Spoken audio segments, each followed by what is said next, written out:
నమస్తే ఫ్రెండ్స్, అందరూ ఎలా ఉన్నారు? సో ఈ బెట్టింగ్ యాప్లు బంద్ అయ్యాక మొత్తం ఈ దొంగన కొడుకులు అందరూ కలిపి కొత్త రకం స్కామ్ అయితే స్టార్ట్ చేశారండి. అదే helping nature give away scams అనమాట. హెల్పింగ్ ఈజ్ మై హాబీ అనే కొత్త సిద్ధాంతాలతో ఈ 100 మంది కొత్త రకాల మోసాలు అయితే స్టార్ట్ చేశారు. సో మనం ఇక్కడి నుంచి వాళ్ళ భరతం అయితే పడదాం. ఓకే, సో మీ అందరికీ చెప్తున్నాను, నా పేరు అన్వేష్. నేను ఒక ప్రపంచ యాత్రకుని. ఎప్పటి వరకు 130 దేశాలు తిరిగి ఆ వీడియోలన్నీ నా అన్వేషణ యూట్యూబ్ ఛానల్లో పెట్టాను. ఈ ప్రపంచ యాత్రకుడు ఛానల్లో ప్రజా సమస్యల మీద, ప్రజలకు ఉపయోగపడే వాటి మీద నేను మాట్లాడతాను, మీకు ప్రమాణకం చేస్తాను. బంధు ప్రీతి కానీ, రాజకీయ ప్రీతి కానీ, దేశ ప్రీతి కానీ, కుల ప్రీతి కానీ, మత ప్రీతి కానీ లేకుండా వీడియోలు చేస్తానని, ఎవరికి భయపడనని చెప్పి నేను ప్రమాణకం చేస్తాను. ప్రతిరోజు సాయంత్రం 5 గంటలకి మీకు ఒక వీడియో వస్తుంది. అది ప్రజలకు ఉపయోగపడేదే వీడియోయే వస్తుంది, ఉపయోగపడలేనిది కానీ ఏది రాదు. ఈ వీడియోలో నేను ఎటువంటి ప్రమోషన్లు చేయకుండా నిస్వార్థంగా ఉంటానని కోరుకుంటూ వీడియోను కంటిన్యూ చేస్తున్నాను. ఇప్పుడు మీరు థంబ్నెయిల్లో చూసినట్లు ఈ వీడియో హేజూడ్కి సంబంధించింది కాదు, హేజూడ్కి సంబంధించింది. అలా ఉంటుంది అనమాట. అంటే సంబంధం లేకుండా సంబంధం ఉంటుంది ఈ హర్ష సాయిది అది. ఓకే, సో మీ అందరికీ తెలుసు, మనం బెట్టింగ్ రాయల్ని చెతకొట్టాం. ఒక 90 రోజులు చెతకొట్టాము, అందరూ పారిపోయారు. తర్వాత భారతదేశం బ్యాన్ చేసింది. బెట్టింగ్ యాప్లు చేస్తే 3 కోట్ల జరిమానా, 3 సంవత్సరాలు జైలు శిక్ష. సో దానికి తోడు ఈ గవర్నమెంట్ ఎండోర్స్మెంట్ డిపార్ట్మెంట్ ఏదైతే ఉంటుందో ఇది వీళ్ళ అకౌంట్లు ఫ్రీజ్ చేసేసింది. సో డబ్బులు లేవు. వీళ్ళు ఆ బిల్డింగ్లు కొన్నారు, బెట్టింగ్ యాప్లు ఉన్నాయన్న ధీమాతోనే బిల్డింగ్లు కొన్నారు, బిఎండబ్బాల కార్లు కొన్నారు, బైకులు కొన్నారు. బెట్టింగ్ యాప్లు వస్తాయిలే, నెలకు 15 లక్షలు, 10 లక్షలు, 20 లక్షలు, కొంత పెద్ద పెద్ద యూట్యూబ్లకి అయితే 50 లక్షలు, మనం హ్యాపీగా వెళ్ళిపోదాం అనుకున్నారు. కానీ సడన్గా నేను రావడం, కొట్టడం, గొడవ అవ్వడం, ఈ బెట్టింగ్ యాప్లు బంద్ అయిపోవడం వల్ల పాపం వాళ్ళందరికీ దిక్కుతోచని పరిస్థితి అయింది. దీనికి తోడు ఈ బెట్టింగ్ వచ్చిన అమౌంట్ని గవర్నమెంట్ ఆఫ్ ఇండియా ఫ్రీజ్ చేసేసింది. బ్యాంక్ అకౌంట్లు ఫ్రీజ్ అయిపోయాయి. సో దానికి తోడు కోర్టు కేసులు. సో ఇన్ని అవుతున్న క్రమంలో వాళ్ళ కొత్త రకం దారిని అయితే ఎంచుకున్నారు. అదే హెల్పింగ్ ఈజ్ మై హాబీ. తిండికి తెక్కానా లేని నా కొడుకులు ఎవరైతే ఉన్నారో వీళ్ళందరూ helping is my hobby. For example చూసుకుంటే ఈ విజ్జు గౌడ్, ఈ అబ్బాయి చందు, ఈ ఇద్దరు కలిపి హెల్పింగ్ ఈజ్ మై హాబీ అని చెప్పి పేదవాళ్ళకి సహాయం చేస్తాం. సో దీనికి వీళ్ళిద్దరికి హర్ష సాయి బ్లెస్సింగ్ చేశారనమాట మొన్న. సూపర్ చేస్తున్నారు హెల్పింగ్ అని. హెల్పింగ్ లేదు, బొంగు లేదు. ఐఫోన్ చూపిస్తారు. ఈ ఐఫోన్ మీకు కావాలంటే కనబడుతున్న 99 రూపాయలకి స్కాన్ చేయండి, గూగుల్ పే స్కాన్ చేసి నాకు పంపించండి, నేను లాటరీ తీసి ఈ ఐఫోన్ ఇస్తాను.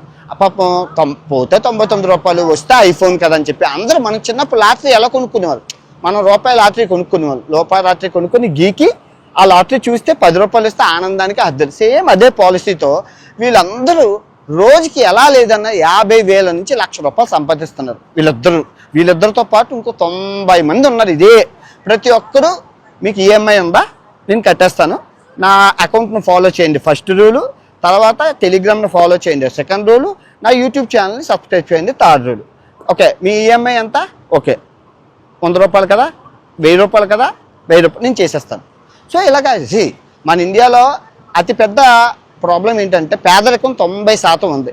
మధ్యతరగతి ఈ పేదరికం ఈ 90%లో ప్రజలు ఎప్పుడు ఏది ఇస్తారా, ఎవరు ఏది ఇస్తారా అని చూస్తారు.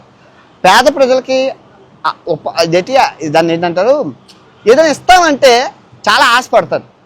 సో దాన్ని వీళ్ళు క్యాష్ చేసుకుంటున్నారు అనమాట, ఆ పేదరికాన్ని. ఆ అబ్బాయి అయితే, ఆ చందు అనే అబ్బాయి అయితే ఇల్లు ఏకంగా 90 రూపాయలకి పెట్టాడు. 90 రూపాయలకి ఇల్లు అంటే ఏ ఎదవైనా తీసుకుంటారు, అంతేనా? సో ఆ కనబడుతున్న ఇల్లు మీకు కావాలంటే 90 రూపాయలు.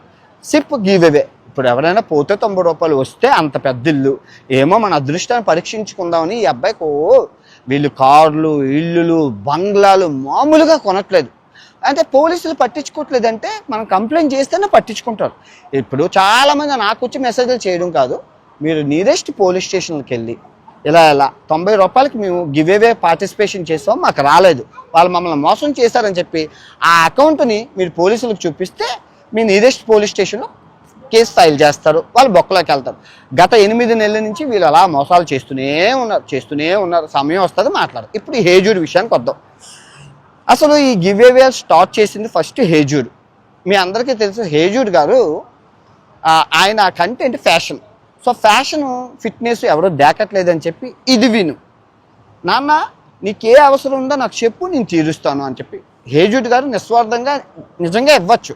చాలామందికి స్కూల్ ఫీజులు కట్టాడు, చాలామందికి బ్యాంకాక్ వెళ్తారంటే బ్యాంకాక్ డబ్బులు ఇచ్చి పంపించారు, చాలామందికి ఓయో రూములకి ఇచ్చారు, చాలా రూములు కాలేజ్ ఫీజులు కట్టారు. ఆయన కట్టారు ఎందుకంటే ఆయన దగ్గర డబ్బు ఉంది, వాళ్ళ నాన్నగారు ఐఏఎస్ ఆఫీసరు, వాళ్ళ అమ్మగారు డాక్టరు. సో మీకు ఏ ఇబ్బంది ఉన్నా నా అకౌంట్ని ఫాలో చేయండి, నాకు చెప్పండి. హేజుడ్ అంటే మనందరం కలిసి ఎదుగుదాం అని చెప్పి ఆ రోజుల్లో ఆయన చేశారు. సో దాన్ని ఆదర్శంగా తీసుకొని వీళ్ళందరూ తయారయ్యారు వాళ్ళ వారసులుగా. అయితే ఈ హర్ష సాయి, ఇటు సైడ్ హేజుడు, ఇటు సైడ్ హర్ష సాయి. సో ఈయన ఈఎంఐలు కాలేజ్ ఫీజులు కట్టేవాడు హేజుడు. ఇటు సైడ్ హర్ష సాయి సహాయం, దైవ సహాయం. మీకు ఏమైనా ఆపదలు ఉందా, నేను చేస్తాం, అది వీడియో తీసి పెడతాం, ఆ డబ్బులకు సంపాదిస్తాం. సో హేజుడ్ అన్న ఆయన బెట్టింగ్ యాప్ ఏ రోజు ప్రమోట్ చేయలేదు. ఏదో క్రీములు, ఫేర్ అండ్ లవ్లీలు అలాంటివి ప్రమోట్ చేశాడు కానీ ఏ రోజు బెట్టింగ్ యాప్లు చేయలేదు. చాలా మంచి ఆయన, ఓకే. కానీ హర్ష సాయి అన్న ఆయన మీ అందరికీ తెలుసు బెట్టింగ్ యాప్లు విపరీతంగా ప్రమోట్ చేశారు. ఒక సినిమా కూడా తీశారు. ఒక రేప్ కేసులో ఇరుక్కొని ఇప్పుడు ఎక్కడో అజ్ఞాతంలో ఉన్నారు, హిందీకి వెళ్ళిపోయాడు. ఎందుకంటే తెలుగులో అందరికీ తెలిసిపోయింది కాబట్టి. ఇది జరిగింది కదా. అయితే మీ అందరికీ తెలుసు హేజుడ్ గారికి వాళ్ళ తమ్ముడికి కొంచెం పర్సనల్ ఇష్యూస్ ఏదో అయ్యింది. ఏదో అయితే వాళ్ళ ఫ్యామిలీ అంతా తిట్టడం, తన మనస్పర్ధలు వచ్చి ఈయన ఇప్పుడు ఇంట్రెస్టింగ్ ఫ్యాక్ట్ చెప్తున్నాడు. మీ ఇంట్లో మన స్కూల్కి వచ్చే టీచరు పాఠం బాగా చెప్తే చాలు, ఆ టీచర్ ఇంటికాడ ఏం చేస్తున్నారో వంటింట్లో మనకు అనవసరం. ఎండ్ ఆఫ్ ద డే మనకు పాఠం బాగా చెప్తున్నారో లేదో ఇంపార్టెంట్. సేమ్ అదే విధంగా ఈ హేజుడ్ అన్న ఆయన ప్రస్తుతం చాలా చాలా బాగా చెప్తున్నారు. నేనే ఎగ్జాంపుల్, నేను ప్రతిరోజు ఆయన వీడియో చూస్తాను, ప్రామిస్. ప్రతిరోజు ఆయన వీడియో చూస్తాను, నాకు ఇంట్రెస్ట్. ఎందుకంటే ఇంతకుముందు అరుణ్ సూర్యతేజాది, విక్రమాదిత్య గారిది చూసాను. వాళ్ళ మార్కెట్లో లేకపోవడం తర్వాత క్రాంతి అని తెలుసు కదా, క్రాంతి తెలుగు, ఆయన వీడియోలు చూసేవాడిని. ఆయన తర్వాత ఈయన బాగా నచ్చాడు. ఎందుకంటే కట్టే కొట్టే తెచ్చే షార్ట్ అండ్ స్వీట్గా మొత్తం ఇన్ఫర్మేషన్ అంతా వచ్చేస్తుంది. సో నాకు చాలా ఇష్టం, నాకు ఇన్ఫర్మేటివ్గా అనిపిస్తుంది ఏ ఇష్యూ అయినా. నేను చూస్తాను రోజు, ఓకే. అది అయితే ఇప్పుడు ఈ టీచరు ఈయన వల్ల ఏం ప్రాబ్లం లేదు, ఈయన పర్ఫెక్ట్గానే ఉన్నారు. కాకపోతే కొంత బత్తాయి రంగు ఉంది. మీ అందరికీ తెలుసు బత్తాయి రంగు అంటే ఏంటో. సో బత్తాయి రంగు వల్ల కొన్ని విషయాలు ఈయన మాట్లాడలేదు. ఎందుకంటే ఫాదర్ గవర్నమెంట్ ఆఫీసర్ కాబట్టి ఈయన మాట్లాడలేరు. సో అది పక్కన పెట్టండి. అది పక్కన పెడితే మిగతాది 95% పర్ఫెక్ట్, నో డౌట్. అందులో సర్టిఫికెట్ నేను ఇస్తున్నాను, ఓకే. ఎందుకంటే ఆయన చెప్పేవన్నీ నేను తిరిగేవండి. నిన్న ఉక్రెయిన్ గురించి చెప్పారు, నేను ఆల్రెడీ ఉక్రెయిన్ స్థితిగతులు చూశాను, నాకు తెలుసు. మొన్న ఇరాన్ గురించి చెప్పారు, నేను చూశాను. మొన్న మయామి అని చెప్పి డొనాల్డ్ ట్రంప్ కోసం ఐలాండ్స్ కోసం చెప్పారు, సంపన్నుల కోసం, నేను చూశాను. అటు మన వెనుజులా కోసం చెప్పారు, నేను చూశాను. నేను వెళ్ళాను కాబట్టి నాకు తెలుసు. సో ఇలా చెప్పుకుంటూ పోతే ఆయన ఏం చెప్పినా జియో పాలిటిక్స్ నాకు కనెక్ట్ అవుతాయి, నాకు తెలుసు, నేను చూస్తాను కాబట్టి. సో ఈ విధంగా ఆయన అంటే నాకు చాలా ఇష్టం. సో మొన్న ఏదో చిన్న యాక్టింగ్ సరదా, నేను ఏదో సరదాగా ఫన్నీ ఫ్రెండ్లీ, కానీ మిగతాదంతా మా అందరికీ బాగానే ఉంది. ఆయన నేను ఫాలో అవుతున్నాను, నేను ఆయన అభిమానిని కూడా. అది పక్కన పెడితే సో ఆయన ఎప్పుడైతే ఈ న్యూస్ రిపోర్టర్కి వచ్చారో ఆయన వారసులుగా ప్రకటించుకోబడిన ఈ 100 మంది ఇప్పటికీ చిన్న పిల్లలండి. నీ స్కూల్ ఫీజు కడతానని చెప్తున్నారు. చిన్న పిల్లలు, నీ స్కూల్ ఫీజు ఎంత ఉంది, 500, నా అకౌంట్ని ఫాలో చేయి అంటున్నారు. పాప అందరూ అదే స్కామ్.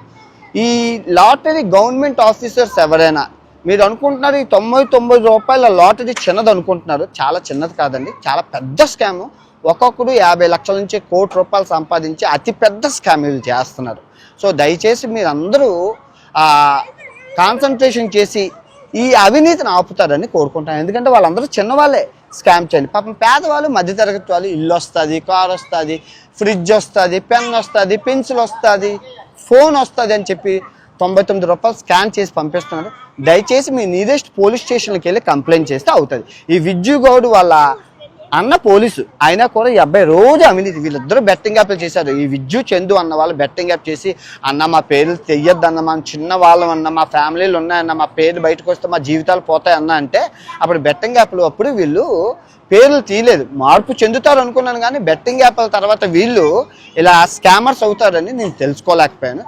చాలా కంప్లైంట్లు, చాలా ప్రజలు కింద కమెంట్ బాక్స్లో చూడండి వాళ్ళిద్దరి గురించి ఎంత గొప్పగా రాస్తారో అందరూ, దొంగతనాలు గట్టాను. ఇంకా విజ్జు అయితే రోడ్డు మీద ఫ్లైఓవర్ మీద 50,000 కట్టిసిరితే పోలీసులు వచ్చి పట్టుకెళ్ళిపోయారు అబ్బాయిని. కేసు కూడా అయింది. అబ్బాయి ఫోను అన్నీ లాక్కున్నారు. సో అబ్బాయి మీద ఎఫ్ఐఆర్ ఉంది, వీళ్ళు అంతే. సో దయచేసి స్కామర్స్కి దూరంగా ఉండండి. కష్టపడింది ఏది రాదు. ఈ లాటరీని గట్టా బెట్టింగ్ యాప్లని నమ్ముకుంటే మీ జీవితాలు సంకనాకపోతాయి, ఓకే.